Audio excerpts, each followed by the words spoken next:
Hello, everybody, and welcome to the Wednesday night edition of Inside the Headset. It is week 6. It is game 6. Season is rolling along. We appreciate you joining us on tonight's show. We've got a lot of coaches. We're going to start it off down in Alabama. We're going to talk to a very happy coach. He's the head coach of the Helena Huskies. They are currently 5-0 as we bring to the air head coach Richie Busby. How you doing tonight, Coach? I'm good, Stork. Hope y'all are doing well up there in Tennessee. Well, we are. We're enjoying the season, Coach. We're just trying to see if we can go out and have a good time on Friday night. Unfortunately, both teams can't win, but we still try to call a game, capture some highlights, and have a little fun and watch some kids grow up. That's what it's all about. Well, it's been 2 weeks, Coach, almost 14 days since we talked, and you went to war against a Ben Russell team, and I'd like for you to talk about that win because you came away 32-0 as a big winner. That puts you at 4-0. Yeah, had a good night. Obviously, the defense played lights out that night. First half, we had 3 drives inside the 15-yard line that we stalled out on, and we decided to kick field goals. Mainly we knew our defense was really playing well and didn't figure that they were going to do a whole lot offensively. And looking back and some of the decisions we made and talked about on the headsets were, hey, let's kick these field goals, get the points. But, in my mind, I'm thinking, let's see where we are in our kicking game. Let's see who's going to step up. And our kicker, Matthew Blocker, was 3 of 3 that first half, and, for some tight angles and that type stuff. So, that really gave me some confidence in him and the rest of our kickers, and obviously gave him some confidence too because, with our schedule, we play a lot of tight ball games. The kicking game obviously is part of everybody's 3 phases, but, for us, the way we play and win close games, it's extra big for us. The Ben Russell game, did you get done what you wanted to get done as you consider a coach and rolling through a Friday night routine and getting the Huskies out on the field? Yeah, like I said, the special teams was good to kind of solidify that, make sure we were good in that area. Then we came out in the second half, made a few blocking adjustments up front, and really, just got after it a little more on offense the second half and was able to finish off 2 drives, and we scored one late there that kind of, it was about 30 seconds to go, and we ran the ball off tackle for a touchdown with our backups, and, some people would say we're running the score up, but, as a head coach, you sputtered out 3 times in the first half. Your kids need some confidence finishing drives, even if it was the backup guys, and, running the ball off tackle in between the tackles, to me is far less than hitting a knee on the 2-yard line on somebody. That's the way I look at it. I would rather somebody punch it in on me than to hit a knee on the 2-yard line going in. So, but, our mindset on that is we needed to finish a drive and come out of that week knowing we had a big week the next week. Well, in the name of the game is you score more points than them.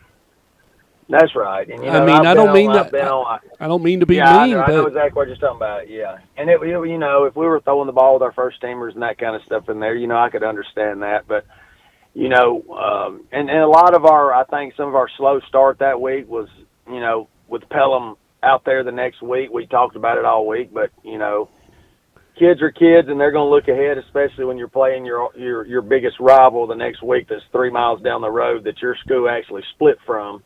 To form the new high school. So, we knew we were probably going to deal with a little bit of that looking ahead. So we were able to overcome it, played better in the second half. Like I said, the defense just had a tremendous night. Excited coming out of that one going into Pelham. Well, and in closing, I will say this: we've got some coaches around here, and once they get their what they call their blue group or their second group, if they're red first and blue second or whatever their dominant colors are, whatever the second team, and trying to build a little bit of camaraderie around that bunch and let them grow.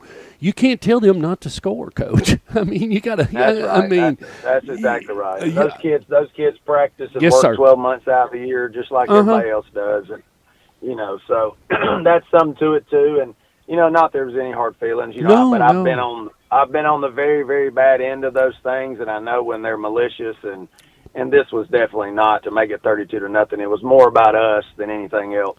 Well, then we move on, and you had a tough one Friday night. Came out a big winner, 37-34 against Pelham. That was a big one for you, Coach. Yeah, before we got there 3 years ago or 4 seasons ago now, they had not beaten Pelham. And now we are on the field. We're 2-1 against them. We lost the one last year due to COVID forfeit, having so many players out. But on the field, we're 2-1.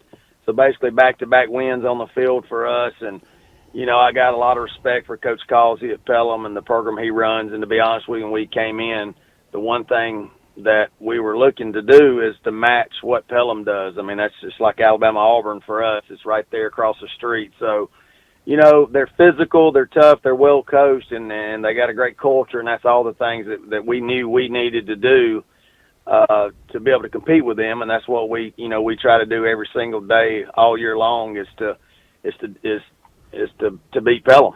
And what did you find out about the Husky 2021 team as you go through a game like that, and how much they're growing up with a win like that? Well, we've been talking all year long about different sides of the ball and how one Friday night the offense may have to do a little more than normal to get a win. And it's like the Ben Russell and Wetumpka games, the defense played just outstanding. We didn't play well against Wetumpka after the big win against our other rival, Chelsea, which is in our county. Kind of came out flat offensively. The defense just played lights out. So that's why they call it a team. I learned that we have a team, and I think they're finally understanding that some Friday nights, one side of the ball, the other team may have their number. And, not to say that Pelham had our number. Defensively, we put them in a couple bad spots there late in the game. But Pelham is very hard to defend. They run a veer option, but their quarterback is a dual threat guy. So you've got to commit different assignments to stop the option, and then all of a sudden he'll come out there and run an RPO, and he's got a tremendous arm. They threw for like 350 on us, but we held them to 40-some yards rushing. So yeah, we were able to make them one-dimensional. And, they went up at halftime. It was like 22-16, and then we came out. Looked like we were going to be able to put it away. Jordan Washington, our sophomore tailback, had a big 80-yard run.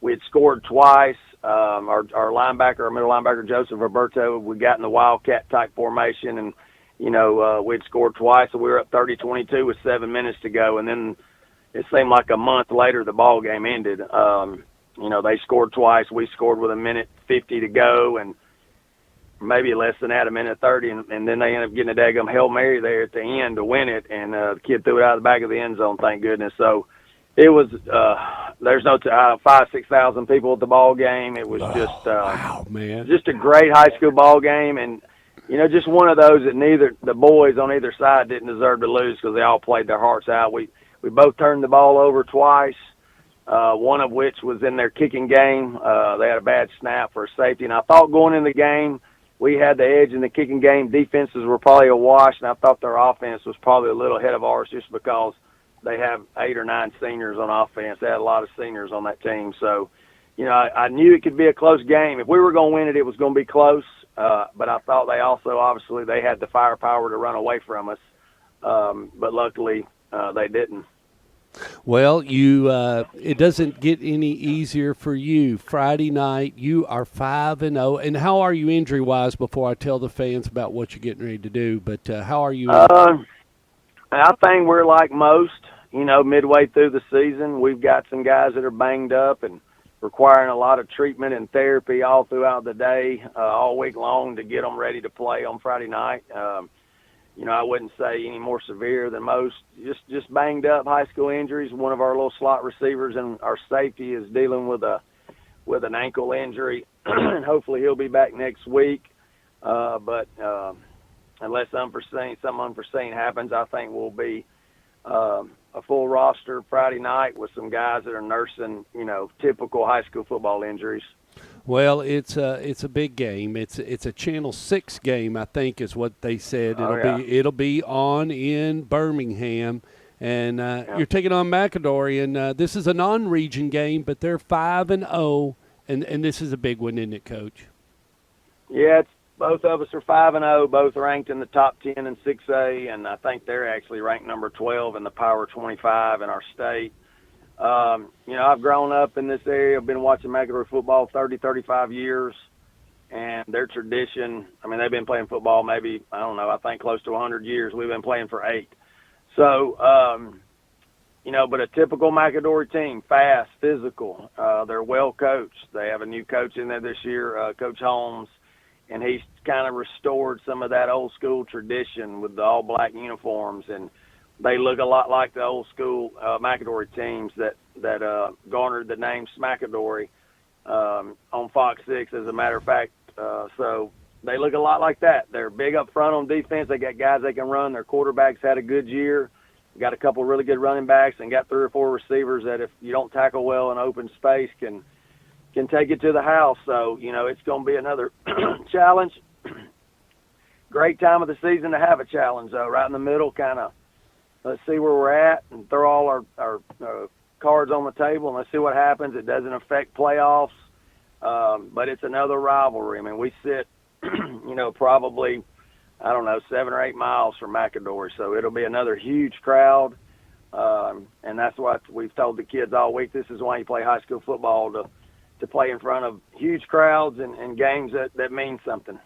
Well, and that's just what I was going to say. What does this mean? But you capped it off and everything. When you look at the teams that they played, and you start putting them on film, and like you said, they're fast and the dual threat quarterback. What other competition teams have they beaten prior to coming to you? I don't know all 5. I mean, right now, off the top of my head, they beat St. Paul. Out of Mobile, who traditionally in our state, I think they've won maybe 3 out of the last they've won 3 state championships, I think, the last 6 years, maybe 5 years. Yeah. They beat them opening week at home. They beat Homewood High School, who is I know where good Homewood high school is. program Yep. in Birmingham. Yep. That has a strong tradition. Couple other wins that they've beaten Paul Bryant out of Tuscaloosa, Bessemer City, and I'm not sure who the other one is, but they played some quality competition. I don't think they've trailed in a game, maybe early in the first quarter. They're really explosive offensively, so, we're just hoping our little boys can go out there and stay on the field with them and can get this thing late into the game and maybe let it come down to a kick to win it. Coach, we know a little bit about your father and everything, and we're going to pray for you on that situation on that front as you head toward the hospital, and we're going to let you go, but we wish you the best of luck, and as always, go Huskies, and we will talk to you soon, Coach. All right, God bless, Stork. Thank you. Go Huskies. All righty.